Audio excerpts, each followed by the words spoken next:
안녕하세요. 이효석입니다. 오늘은 오늘 그 아이디어의 제목은 과연 쓰레기는 무엇일까? 라는 제목으로 한번 해보겠습니다. 좀 아침부터 뭐 쓰레기 얘기해서 죄송한데, 그 채권, 빌그로스라는 분이 있어요. 채권 시장에서는 거의 뭐, 채권 왕이라고 불리는 분이고, 굉장히 유명한 분인데, 이분이 이제 그 핌코라는 운용사에서 나오셔가지고, 다른 운용사 나가셔가지고, 채권이 금리가 오를 거다라는 것에 베팅을 많이 했는데, 지금 조금 뭐 힘드신 구간인 것 같아요. 근데 이제 이분이 이제 또 어제 최근에 이제 나와가지고, 채권 쓰레기!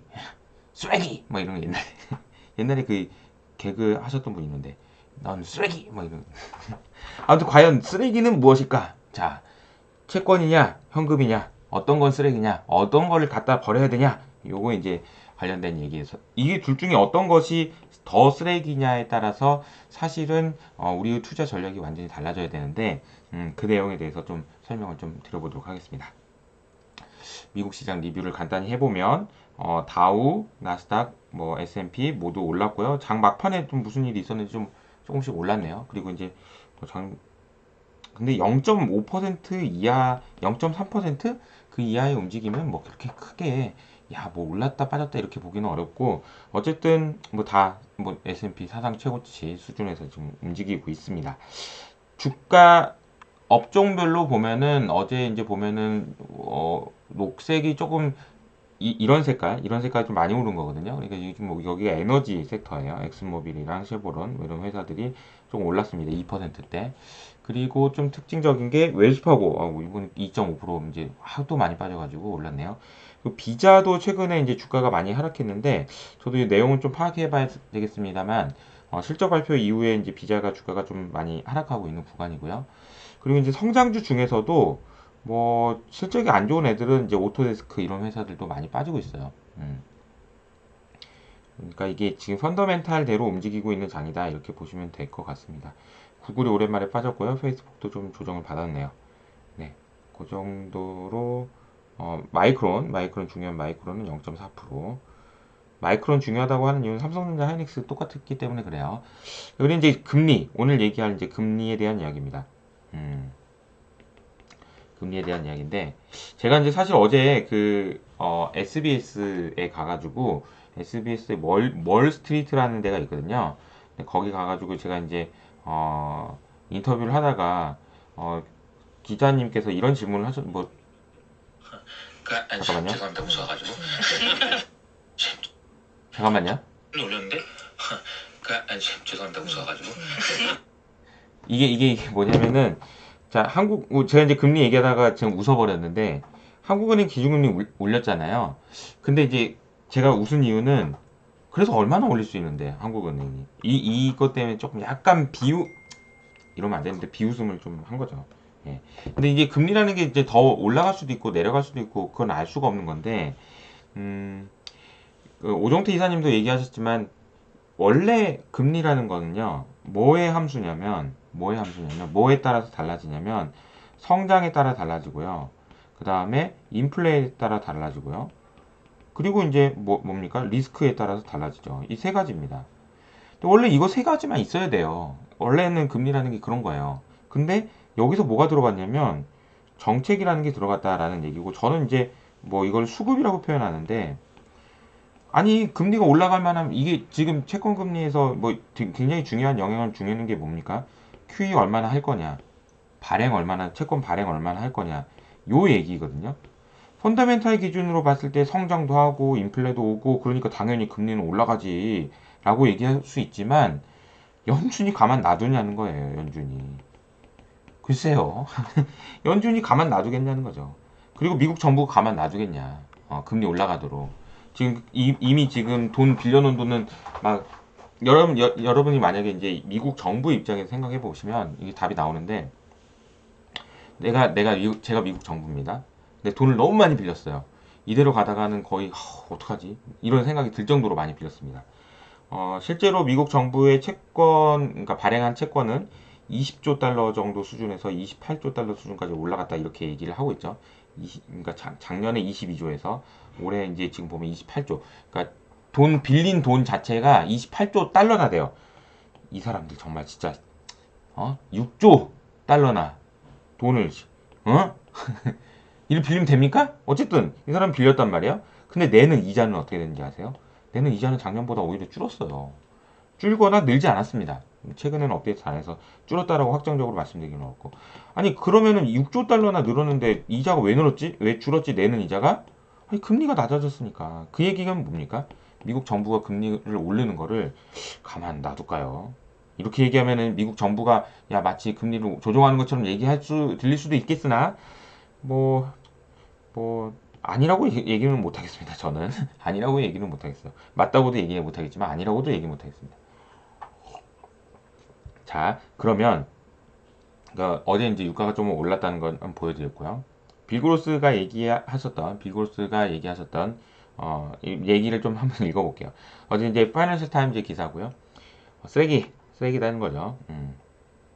특히 이제 여기 보시면 뭐라고 돼 있냐면은 캐시 쓰레기.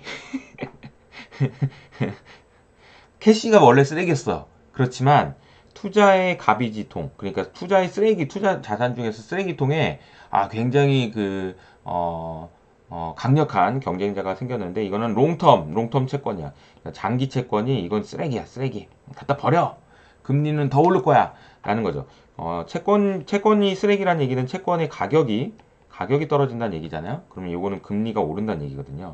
금리가 많이 오를 거란 얘기입니다. 근데 이 얘기를 한 게 이제 파이낸셜 타임즈에서 약간은 비꼬는 듯이 얘기한 게 이제 40년 만에 금리가 오른다라고 베팅을 한 게 처음이 아니다. 그래서 이번 올해 3월 달에도 3%까지 오른다고 이 사람 얘기했었어요. 라고 이제 얘기를 살짝 해주는 겁니다. 약간은 채권 왕이지만 약간은 비꼬는 말을 좀 했다라고 보시면 될 것 같습니다.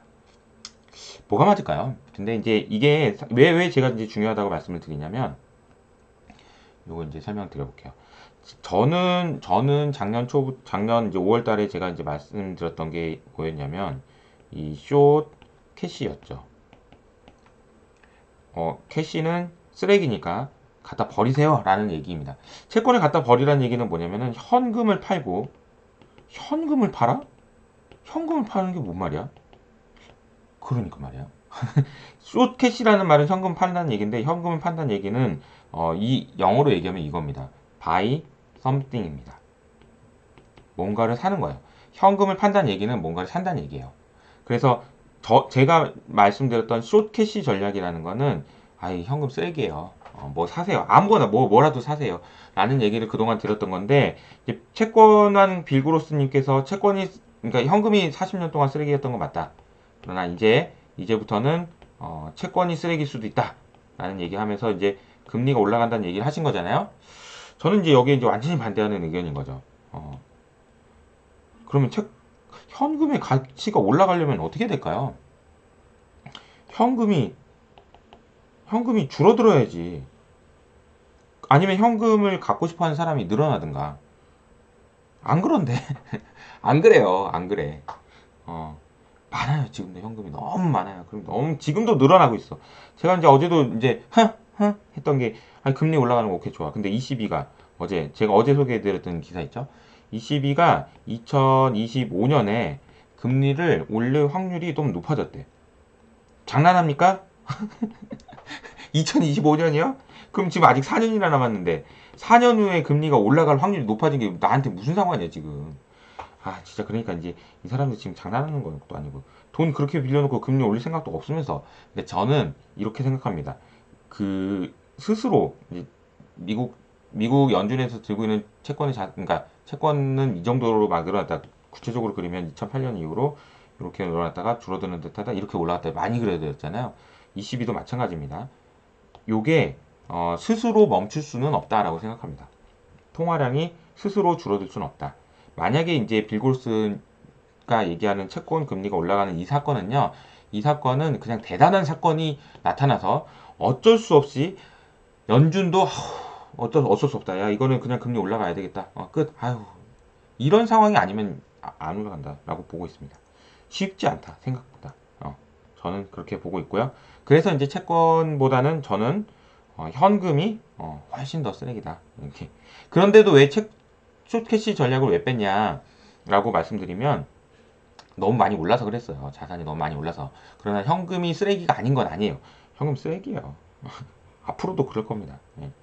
그리고 이제 고용지표가 중요합니다. 오늘 밤에 나올 거고요. 낙관론, 고용 부진 때는 또 테이퍼링 연기, 맨날 이거 뭐 하는 건지 모르겠어요. 테이퍼링 연기한다고 했다가, 그러다 시간 다 가요. 그러다 시간 다 가고, 채권 돈은 더 풀리고, 통화량은 더 빠져요. 왜 그러세요? 그리고 이제 JP 모건에서 이 얘기를 하셨네요. 개인 투자자들이 언제 증시에서 빠지냐, 이게 중요하다. 이런 얘기 나왔고요. 어제 이제 그 KBS에서 붉은 지구라는 이제 다큐멘터리가 나왔는데 4부작이고요. 이게 4부 때 저도 출연합니다. 참고로. 네, 그건 참고해 주시고. 자, JP 모건에서 개인 투자자들이 중요하다라는 얘기가 나와서 이런 얘기들이 올해는 평소보다 훨씬 많이 샀다. 그래서 개인 투자자들이 중요하다 이런 말씀했었고요. 당연한 얘기인 것 같고 한국 시장 리뷰를 해보겠습니다. 자, 이번 주는 흐름이 이제 뭐 올라가는 듯 빠지는 듯 요 정도 흐름이었고 오늘은 글쎄요 뭐 그냥 강보합 정도가 아닐까 그런 생각을 좀 하고 있고요. 주가가 어제도 이제 그림을 제가 이제 뭐 그림쟁이도 아니고 2080까지 빠진다는 거 뭐 의견이 있었지만 그게 아니고 이제 올라가긴 했습니다만 그렇다고 쭉 이것보다는 요런 정도가 아니겠냐. 그냥 너무 급하게 막 올라야 되는데 왜 빠져? 막 외국인 왜 팔아 또? 막 이렇게 그러지 말고 그냥 차분하게 생각하시면 좋을 것 같아요. 그냥 그 정도 느낌으로요. 주가가 갑자기 그러니까 주가가 저도 어제도 이제 이한영 본부장님 얘기하신 거랑 뭐 채권이랑 뭐 이런 거 뭐 수출이나 이런 거 말씀드리면서 긍정적이라고 말씀드렸지만 주가가 지금 이렇게 올라가야 될 이유는 지금 없는 거예요. 사실은 그렇잖아요. 예. 지금 가야 될 이유는 당장은 없어요. 그러니까 좋은 긍정적인 전망을 유지하되 뭐 차분하게 이렇게. 근데 LG화학이 지금 문제입니다. LG화학이 지금 LG화학이 주가가 너무 많이 빠져요. 이번 주에도 지금 10% 가까이 빠져서 많은 분들 고민하실 것 같은데 지난주에도 제가 이제 지난주인가 LG화학 얘기하면서 제가 말씀드렸던 거는 LG화학의 고민은 기존의 LG화학과 남겨진 LG화학의 문제 이렇게 말씀드렸죠. LG화학이 남아 있고 LG 에너지 솔루션이 나간다는 거잖아요. 엔솔이. 엔솔이 나간 LG화학에 대한 고민 요게 있는 건데 엔솔이 나가도 걱정 안 나가도 걱정 이런 상황인 것 같고 이 문제가 아직도 이제 해결이 제대로 안 된 것이 또 이제 배터리 문제도 그게 좀 문제인 것 같습니다. 그러나 이제 제가 보니까 LG화학의 시가총액이 지금 50조예요. 근데 LG 에너지 솔루션 분할된다 하더라도 얘네들의 가치가 얼마나 될 거냐라고 봤을 때 뭐 50조에서 100조 얘기 나오는데 사실 이제 50조 정도 되면은 LG화학이 LG 에너지 솔루션 말고도 많은 걸 가지고 있거든요. 그래서 이게 이제 주가가 많이 빠진 건 맞는 것 같습니다. 근데 이제 수급적으로 보면은 조금 더 어려운 구간이 진행될 수도 있겠다라는 생각은 좀 하셔야 될 것 같고요.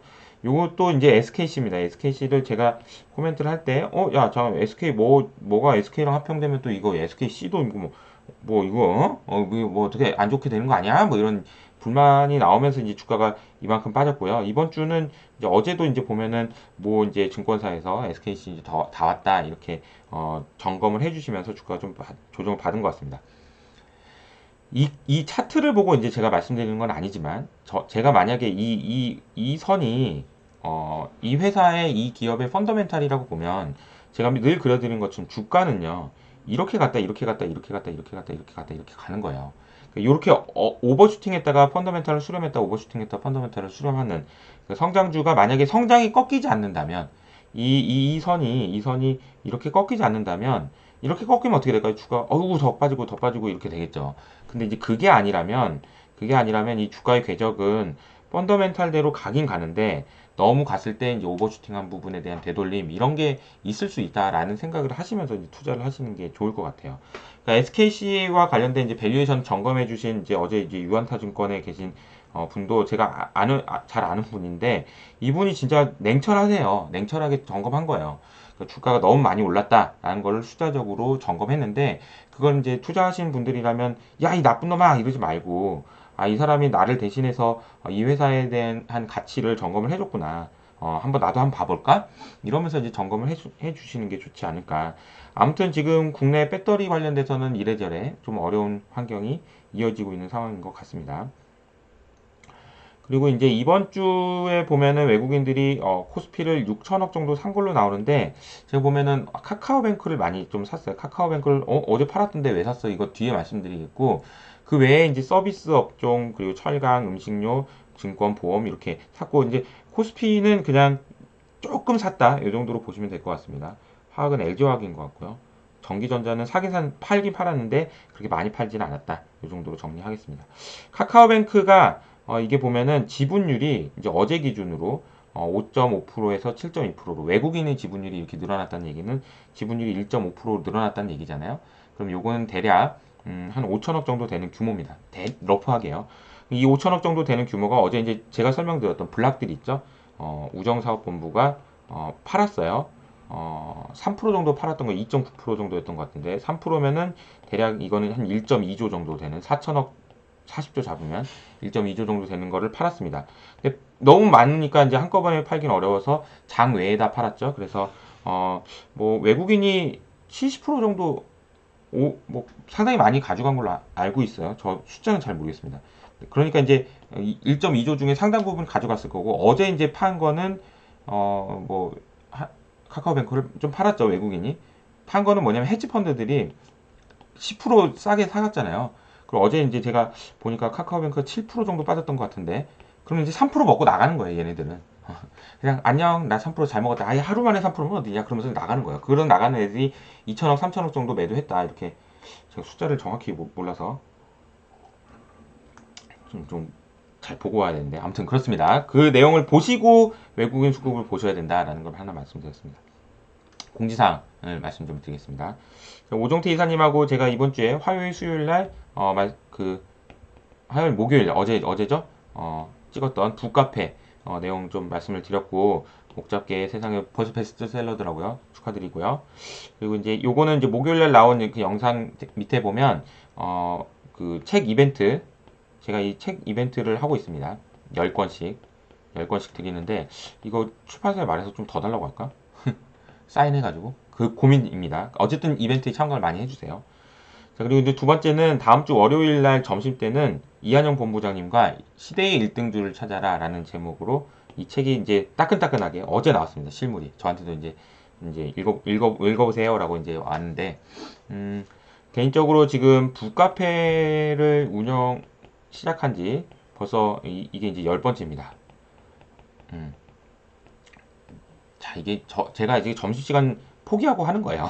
점심시간에 가가지고 이번에 도시락 먹고 항상 찍는 건데 출판사 가가지고 시대의 1등주를 찾아라. 네, 이것도 너무 좋은 책인 것 같고 뭐 맨날 책만 소개하고 뭐 니네 책장 사냐 막 이렇게 생각하실 수도 있지만 그렇게 보지 마시고 제가 이제 책 저자분들하고 얘기 나누고 싶어서 이런 코너를 만들었고 뭐 좋으면은 사시고 아니면은 뭐 그리고 이제 저도 이제 책 선물 이벤트를 통해서 그런 것도 하니까 그렇게 참고를 그냥 좋게 봐주시면 좋겠습니다. 그리고 이제 이거는 또 하나 그 광고인데 럭키라는 책이 또 나왔더라고요 최근에. 이 책이 누가 썼냐면은 잘 아시는 이제 김 작가가 쓰신 책인데 김 작가님도 저한테 연락 와서 저 북카페 출연시켜주세요. 그래서 아니 뭐 북카 출연이에요. 그냥 오세요. 그래가지고 제가 이제 김 작가님 그 사무실 가가지고 이제 찍기로 했는데 김 작가님 사무실도 우리 집 옆이에요. 그래가지고 이따 가다가 저녁에 그냥 가서 앞으로 살짝 찍고 와서 이제 조만간 김 작가님도 나올 거고요. 주말 동안에 드디어 하윤이의 경제 공부도 나옵니다. 요거까지 이제 설명을 드리고 광고를 하고 마무리를 하도록 하겠습니다. 자, 한 주 동안 고생 많으셨고요. 주말 잘 보내시고 저는 이제 또 배경화면은 또 이렇게 이렇게 하겠습니다. 자, 고생 많으셨습니다. 주말에는 또 우리 뭐 하기로 했죠? 주말에 맞아. 그 배상수 교수 2부 있습니다. 유전자 강의 너무 재밌다고 너무 좋은 평가를 많이 해주셔서 감사드리는데 배상수 교수님 것도 올라가니까 많이 기대해 주시고요. 오랜만에 이거 한번 해볼까? 쑥스럽지만 구독과 좋아요 아닙니다. 알아서 하시고요. 감사합니다.